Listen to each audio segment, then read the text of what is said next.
Now we're going to work the front, and I've already shown you we've got this lovely lace insert for this. I'm going to just top stitch that on, and in my case I had like 2 layers of lace, which was really easy because all I needed to do is fold 1 layer over and then just sew it all the way to the top. Like, so simple. And I love that lace. I have no idea where I bought it. I'm not a very lacy person. I don't necessarily like frills, and since I've done this collection, I'm a total convert. It's like flutter sleeves, here we come. I think I have been missing out on lace and flutter sleeves. I think maybe because I'm German, and we Germans aren't really that much into flutter sleeve. The UK and America has completely corrupted me, and I really love flutter sleeves and lace now. Now we're going to put the insert on, and you want to iron over the edge 1 centimeter. And then we're going to put the insert onto the front, and it's super simple. Just put 2 pins at the top, and then we can put the lace underneath it. If you don't want lace underneath it, just top stitch it without. But if you do, you can see where the lace needs to sit. And at the tip I had a little bit of tension, so I can fiddle it until I get the perfect point. I put a little pleat in there, and then I just wiggled it until it was perfect. So if you were doing that with sewing, especially as a beginner, you would get that right. You wouldn't get that look this pristine. So this is a really good trick. So pop the lace under until it looks perfect, pin it in, and bob's your uncle. Really simple.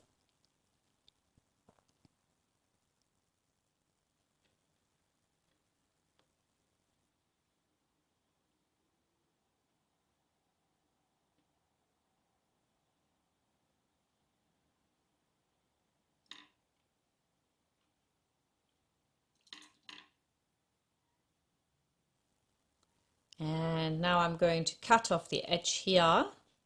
Beautiful. And I can go over to my sewing machine and top stitch it in.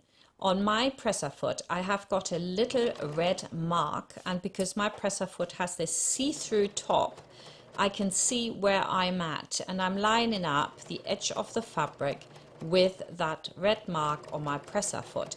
And if you haven't got one of those, if your presser foot is metal, completely metal, I would actually invest in one which has either a plastic tip or is plastic, see-through altogether.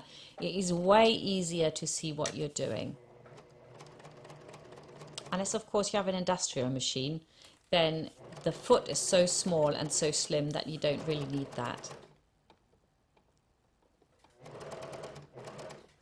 There we go. And now I can put the lining on, and the lining ended up having loads of loose threads on it where I pulled the Gaza apart, and I started off pulling all the threads out. Really not necessary. I in the end left it. You don't see them anyway. What we want to do is we want to pin the armholes only, and I'm using pins vertical to the seam. There we go. If you have a fabric with a lot of give, you might want to use some stay tape as well in this armhole area. I'm not using it. What I'm doing instead is I'm pushing in my fabric as I go. That's so important. If you pull on it, you're going to stretch the underarm because the fabric there lies on the bias in certain places. Do the same on the other side. You want to push in your fabric, never pull on it. Then we're cutting back the seam allowance, and if you wanted to, you could also understitch the seam, which would give this additional support, the seam, so that you don't need stay tape. But if you're a beginner and you end up stretching it, then you're better not doing it at all. Now I'm going to put my flutter sleeves in the gap at the top edge here at the neckline, and I'm actually folding over my flutter a little bit because I thought it was a bit wide, but I didn't need to do that at all, as long as it's not wider than that, what is it, about 4 millimeters I'd say on the side, then it's fine. And I push that right into the corner as well. And I secure it with a pin vertical to the seam again, so that it sits right on there. The last thing you want is like a little, you know, a little bit standing over after the end of your flutter sleeve. That doesn't really look very nice. So you want to make sure the flutter is right in that edge.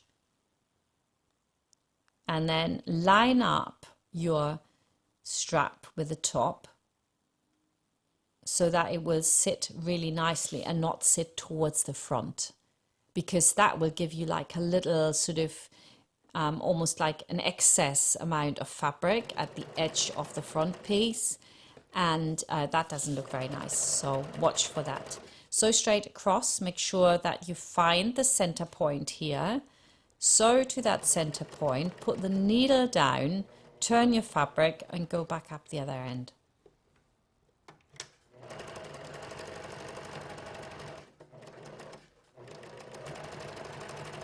Now all I have to do is pull it out. You can snip the tip actually. I didn't do that here and it was fine on my fabric, but it always depends, you know, so you might want to snip that as well.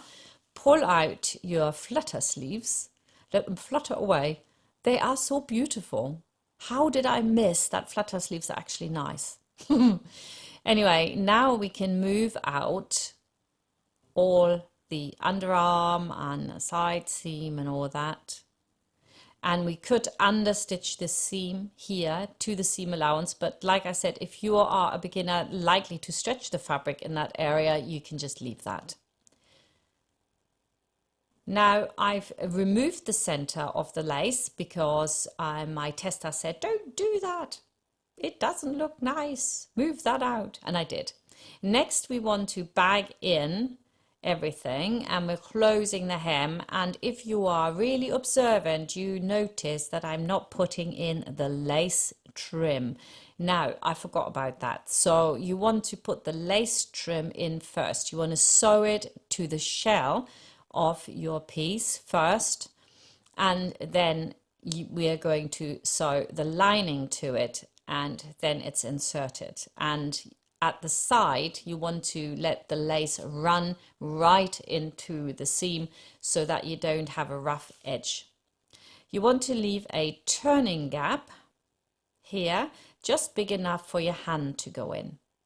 And then we're just sewing that across. And I forgot to turn my camera on, so I'm just going to show you exactly what I've sewn here. That was not a lucky morning for me. And you can see here I left that turning gap. Make sure that you secure your stitches on either side of it. And now I'm going to turn through my front piece. You don't necessarily need to use your turning gap yet because that's smaller than the side. So I'm not using that. And you also don't want to start turning through from the very start like this and keep going, because you will end up with way too much to have to come through and it might actually rip your seam at that area. Go to the furthest point of what you want to pull through and then pull from there, and that will make sure that you never have that much coming through the little gap that it will rip the fabric. Now I need to work out my armhole again and the side, pull the side seam out, and then I'm going to pop over to the iron and I'm going to give this a jolly good press. And you can see with this light fabric, you really didn't need the understitching necessarily. It's brilliant like that. On the other side as well, I'm really tucking under my lining, making sure it doesn't show. Top edge, of course, could have also had a little bit of lace in it, I'm just thinking. Or some bit of piping or something. Man, there's so much you can do with this top. It's very addictive, I'm told. It has me addicted, actually. I absolutely love it.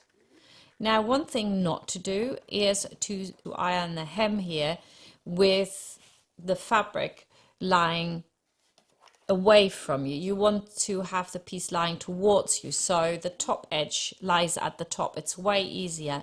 You also want to make sure that you really round out where you have the turning gap and don't get a straight line across when you iron it, because that will not look nice.